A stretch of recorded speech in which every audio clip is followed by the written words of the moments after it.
What is going on, Dead by Daylight fans? My name is Prion, and I'm here today bringing you guys a brand new series on my channel that I'm going to be making a regular thing called DBD Meta Report.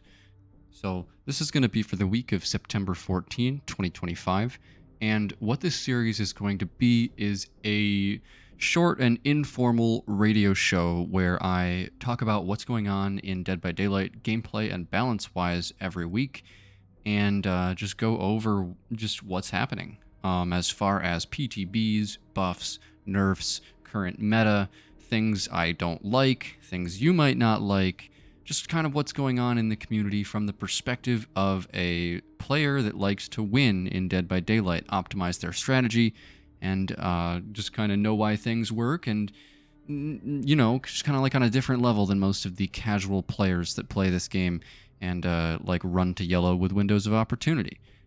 All right, so with that introduction out of the way, oh yeah, a little bit about me. Sorry, we're gonna ramble a little bit more here.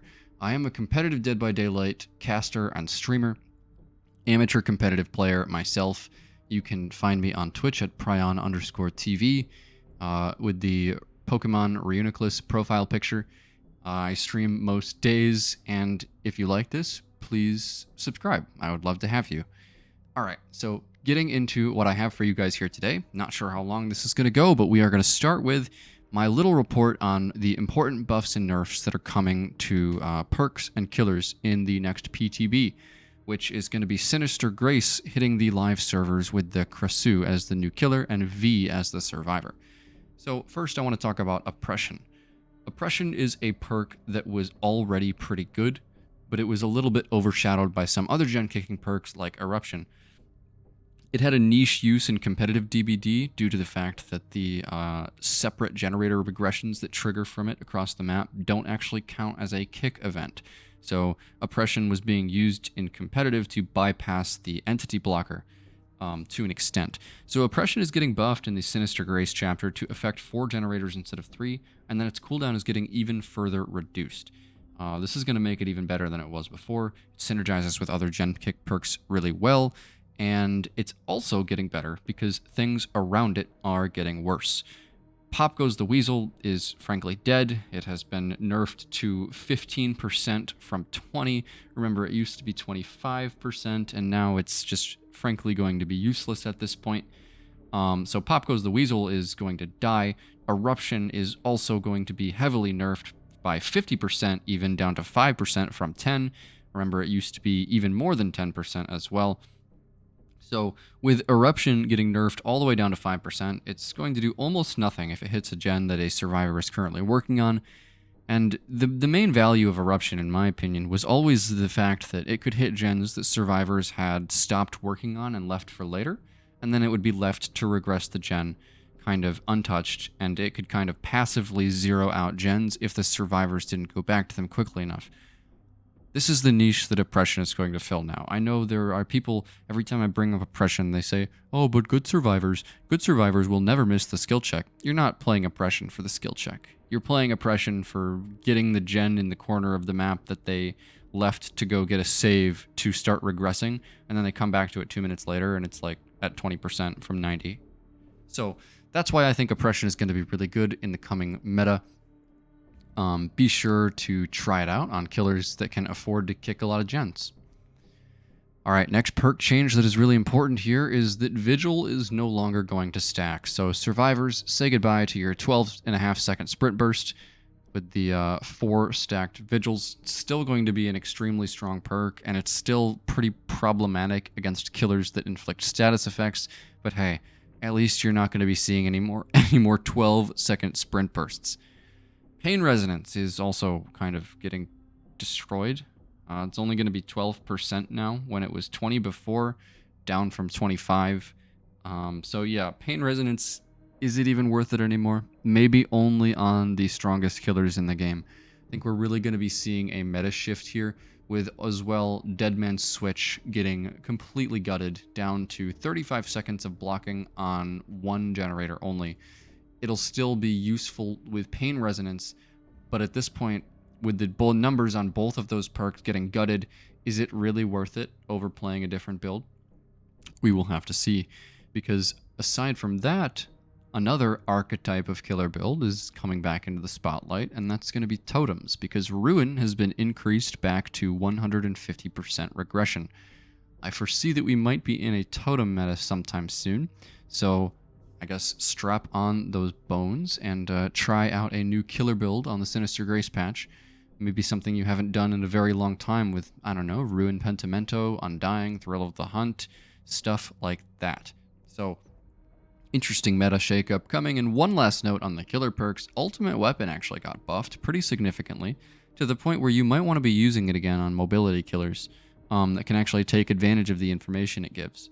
So they increased the range when opening a locker to 40 meters. So that standardizes it at like the large terror radius level of some of the most mobile killers in the game. And then the cooldown was also reduced to an actual reasonable amount of 45 seconds. So Ultimate Weapon, you might be seeing a little bit more. Maybe if you're a survivor and you don't like that, you might want to throw on Calm Spirit. Alright, so into the next section of the video, perks to avoid using this week. These are perks that if I see you running them, I am going to throw tomatoes and other gross shit at you and laugh at you. So starting off, this is a very subjective segment, by the way. I just wanted to inject a little bit of my own opinions into the show from the perspective of somebody who likes things to be relatively fair and balanced. Dead by Daylight has a lot of cheese in it.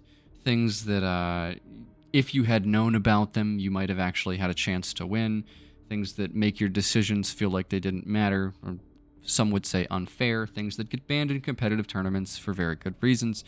And I just want to maybe contribute to having some more fun and fair builds used on the live servers. So that's what this section is about. Don't take it too seriously if you like these perks, but I will be throwing mushy tomatoes at you if you run these perks. Starting off with Blood Favor. This perk is just a I win button if there aren't any windows around.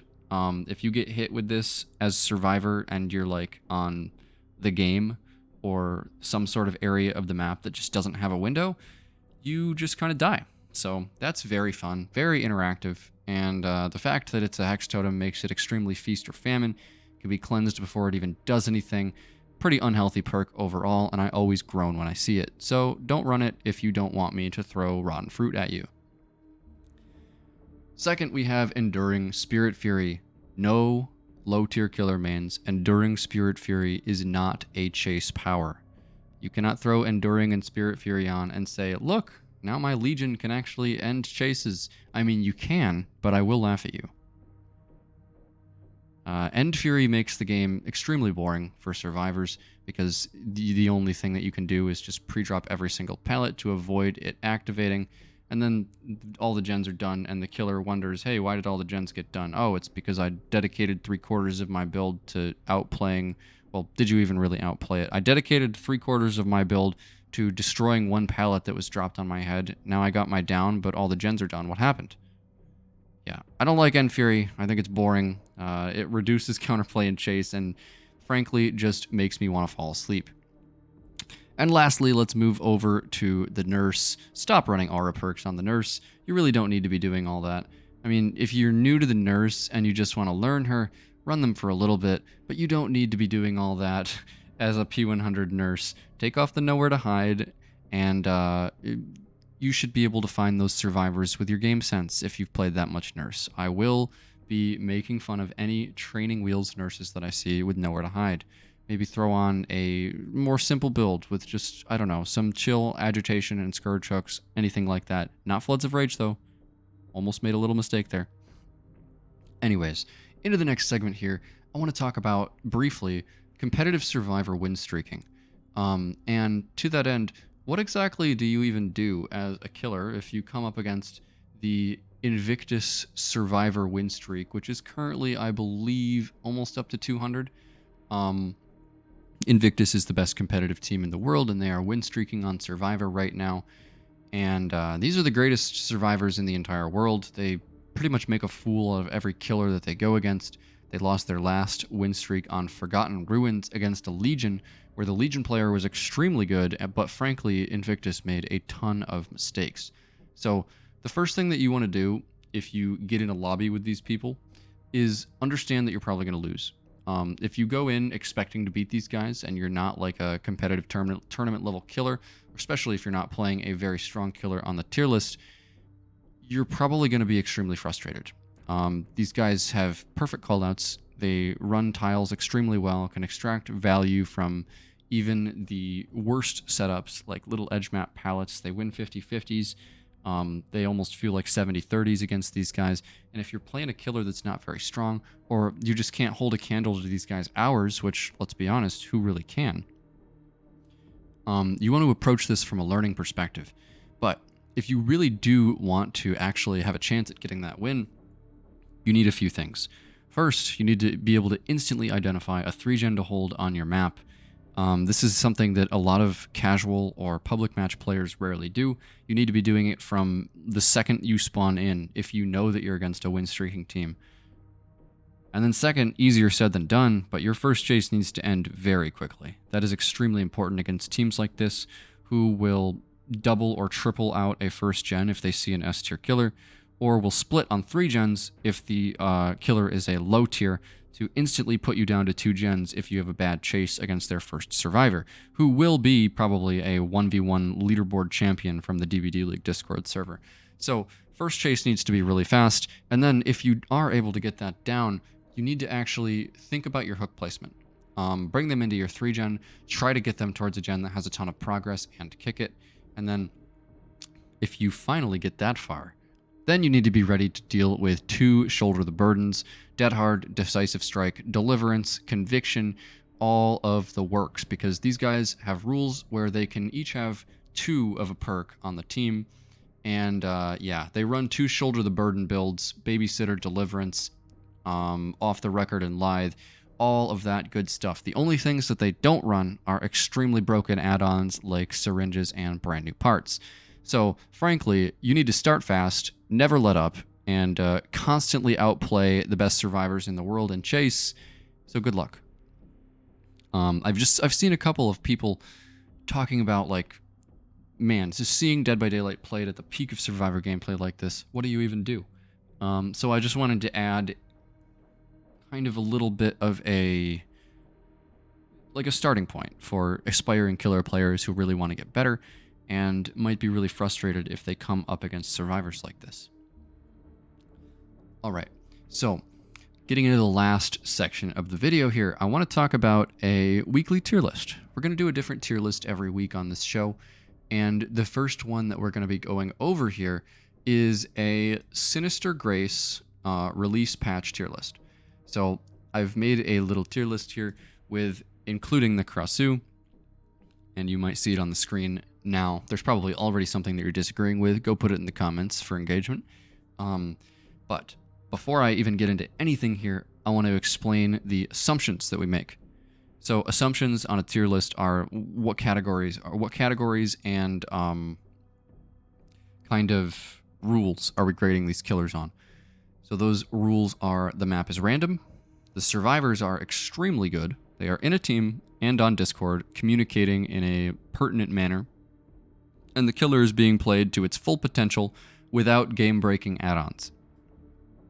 So with that in mind, I want to talk a little bit about before I even talk about the Krasu, I need to explain the tiers.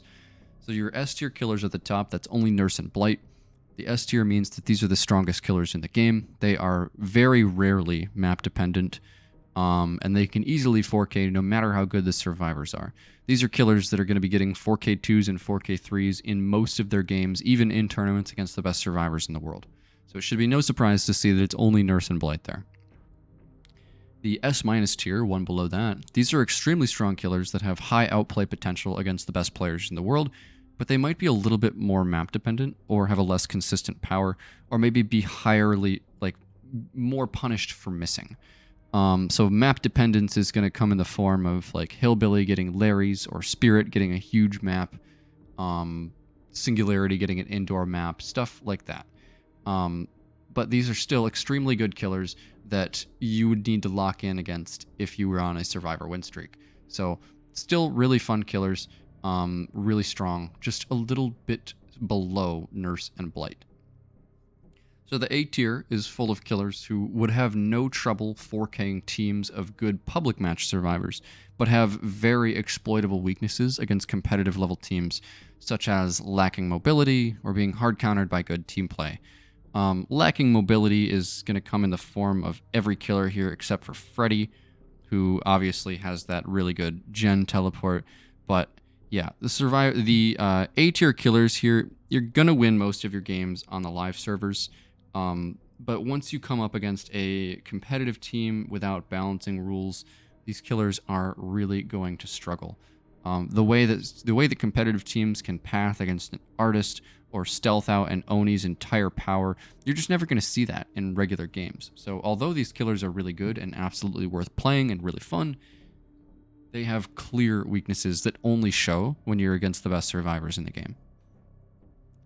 Moving on to the B tier, this is the most numerous tier here. These are decent killers who have strong powers and are usually very good against public match survivors, but they also have very clear weaknesses, like, again, map dependence or inconsistency against good players.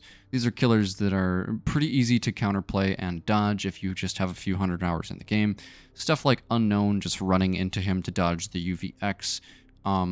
It doesn't take very long for a new player to learn that you can use your A and D keys to flick away from a Deathslinger Harpoon or a Huntress Hatchet, crouch the Vecna Skeletons, flare away from the Wesker Dash, all that good stuff. So these are really good killers, and they're definitely worth playing, but they have just more inconsistency, more map dependence, more counterplay for the survivors, and that more counterplay is usually easier. So you're going to have a harder time playing these killers, although they're still mostly great designs. The C tier are full of killers who almost entirely rely on survivors making mistakes and are extremely map dependent. Things like the Dredge, who his only chase power is countered by holding W as soon as you see him place it. He can have areas where there just aren't any lockers to teleport to, and he just can't protect any gens. Killers like Hag, who for some reason is still 4.4, her aura add-ons still don't work, and if survivors just S-tech every single one of her traps, there's literally nothing she can do. So these killers are only worth playing if you don't care about winning, and entirely rely on survivors making mistakes to get downs. And lastly, the D tier. These killers can sadly be outed by a stiff breeze or minimally competent survivors communicating in Discord. They are extremely map dependent, have barely any chase power or none at all, and are usually forced to rely on aggressive perks to end their chases, like Enduring Spirit Fury or Bamboozle Superior Anatomy Vault builds and such. The bottom of this tier list is Skull Merchant. Please give her something before her rework. It's just so sad. Okay, so getting into... I'm not going to do this entire tier list because this video is going to be way too long, but I am happy to argue it in the comments with you. Or, if there is enough demand, I could make a full video on this tier list, but the main thing I want to talk about before I end this video is my placement of the Krasu. And that is at number 6, just below the Ghoul. Now, I saw a lot of differing opinions on the Krasu. A lot of people saying that she was maybe A tier, maybe B tier. Some people even saying that she was C tier. There's a lot of people online saying that she's not very good. I just think that's not true. This killer is extremely strong, and people just have not unlocked her full potential yet. And that full potential is, once you get accurate enough with the infection projectile, you essentially have a check spot third-person camera killer that can scamper pallets like Chucky, as well as windows, and has a short-range Demogorgon lunge for a attack. So these things together, if you aren't missing with this ability, which, yes, it was quite clunky on the PTB, so this placement will be solidified if the controls of the intestinal whip are kind of ironed out from PTB to live, but the main thing with the Krasu is the fact that Headlong Rush with the right add-ons is almost an infinite mobility tool. It is extremely fast. She can be anywhere at once, and especially if you infect somebody and hit an intestinal whip, where are they going to go? You catch up to them instantly with Headlong Rush, and if they misplay that, they are 2-tap. Like, this killer is extremely strong. The clunky controls on the PTB were holding her back a little bit. If all they do is improve the controls of Intestinal Whip from PTB to live, this killer is going to be at least S- tier. So That's my hot take. That's my explanation of the placement of the Cursu. This is my tier list, and I think that is going to do it for this pilot episode of DBD Meta Report. Thank you for listening, everybody. And catch me in my Discord or on Twitch, and please subscribe. And if you made it this far, I love you.